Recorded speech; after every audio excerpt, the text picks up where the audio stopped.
America के राष्ट्रपति ने तय कर लिया है कि अगर ज़ेलेंस्की युद्ध विराम के लिए सहमत नहीं होते हैं तो मदद बंद कर दी जाएगी। यूरोप के लिए यह सबसे बड़े खतरे का अलार्म है। यूरोपीय देश चाहते हैं जंग जारी रहे और अमेरिका की मदद भी, लेकिन अब दूसरी स्थिति के लिए तैयारी शुरू हो गई है। यूरोप के देश मिलकर सैन्य गतिविधियों में जुटे हैं और बिना अमेरिका के जंग के लिए खुद को तैयार कर रहे हैं। यूक्रेन को भी सैन्य मदद दी जा रही है। रूस पर हमले बढ़ाए जा रहे हैं। यूरोप और रूस के बीच तलवार खिंच चुकी है, जिसके प्रमाण यूरोप के कई देशों से मिल रहे हैं।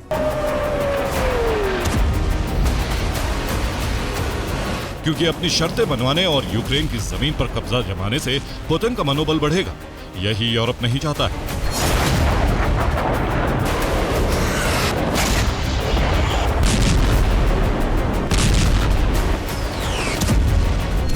इसीलिए यूरोप के देशों ने तय कर लिया है युद्ध विराम अगर होगा तो यूरोप और यूक्रेन की शर्तों पर, वरना जंग जारी रहेगी।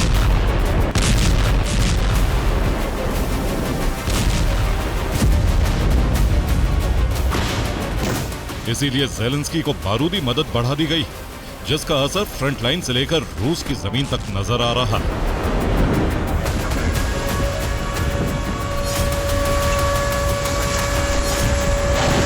यूक्रेनी फौज ने रूस के क्रास्नोयार्स्क पर हमले किए। धमाकों के बाद क्रास्नोयार्स्क के मिलिट्री वेयरहाउस में आग लग गई। क्रास्नोयार्स्क के थर्मल पावर प्लांट को भी नुकसान पहुंचने की रिपोर्ट है। इसके साथ ही ओरियोल के ऑयल डिपो पर भी ड्रोन हमले किए। इस हमले में ऑयल डिपो के 2 विशाल ऑयल टैंकों में आग लग गई। इसके अलावा यूक्रेन ने पोक्रोवस्क की फ्रंट लाइन पर भी रूसी सेना पर बम बरसाए। ये सभी हमले यूरोप की मदद से किए जा रहे हैं। यूक्रेन को यूरोपीय देशों से रूसी लोकेशन का इंटेलिजेंस मिल रहा है। इसी के आधार पर रूसी ठिकानों पर अचूक हमले किए जा रहे हैं।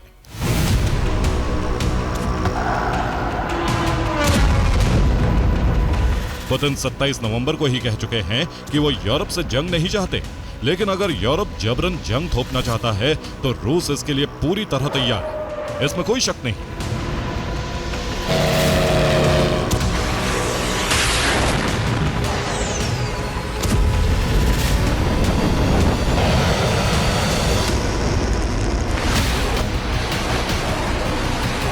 पुतिन दुश्मन के कदम से एक कदम आगे रहने वाले नेता हैं। इसीलिए वो कई महीनों से यूरोप की सुरक्षा तैयारियों की जांच परख कर रहे थे।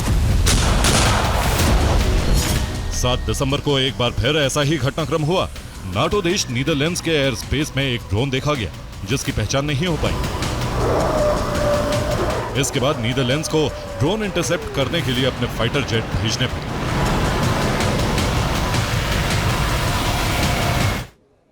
नीदरलैंड्स के एयर स्पेस में संदिग्ध ड्रोन की घुसपैठ से पूरा नेटो रेड अलर्ट पर है।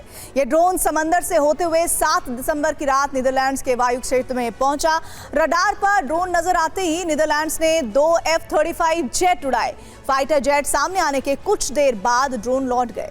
नीदरलैंड्स ने कहा कि ड्रोन कहां से आया इसकी जानकारी नहीं मिल पाई है।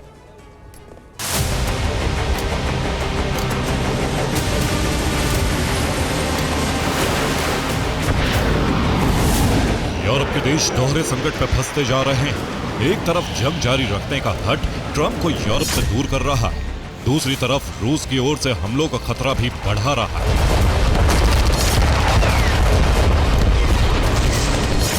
यूरोप के देश भले बिना अमेरिका के जंग लड़ने की तैयारियों में जुटे, लेकिन यूरोप के रक्षा विशेषज्ञों सहित इतिहास के जानकार भी ये मान रहे हैं कि ट्रंप दूर हुए तो बहुत बड़ा संकट तय।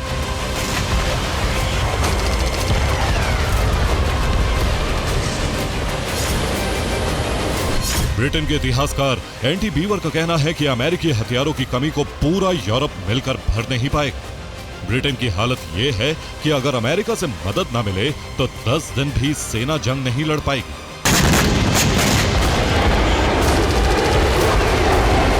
यानी नाटो तभी तक नाटो शक्ति है जब तक अमेरिका से मदद जारी है।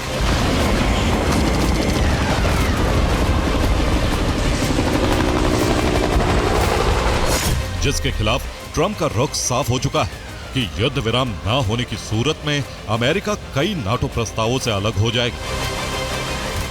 ऐसे में रूस के लिए जंग लड़ना ज्यादा आसान हो जाएगा। इसीलिए यूरोप के देश मिलकर अपनी एक डिफेंस वॉल तैयार कर रहे हैं।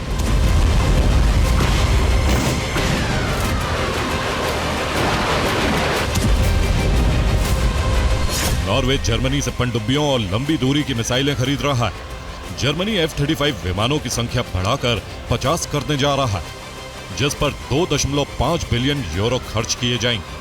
ब्रिटेन ने अपने जवानों को फिनलैंड के साथ युद्ध अभ्यास में उतार दिया है। -28 डिग्री सेल्सियस के तापमान में 3000 जवान युद्ध अभ्यास में जुटे। आर्कटिक से बाल्टिक तक जंग की तैयारी की जा रही, क्योंकि रूस की तरफ से हाइब्रिड वॉर तेज कर दी गई।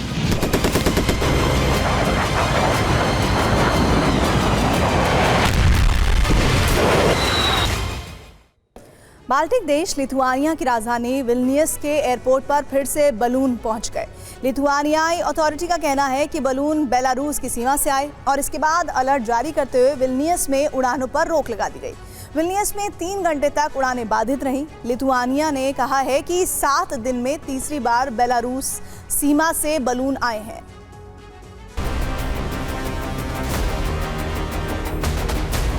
यूरोप अपने ही बिछाए जाल में खुद फंसता जा रहा है। यूरोप का प्लान था यूक्रेन के साथ जंग में रूसी हथियारों का भंडार इतना घटा दिया जाए कि पुतिन साम्राज्य विस्तार के बारे में सोच भी ना सके। लेकिन यूक्रेन को हथियार देकर अपने भंडार खाली हो चुके हैं और अब ट्रंप कह रहे हैं कि शांति नहीं तो यूरोप अपनी रक्षा खुद करे, और ये काम पूरे यूरोप के लिए सबसे बड़ी चुनौती है।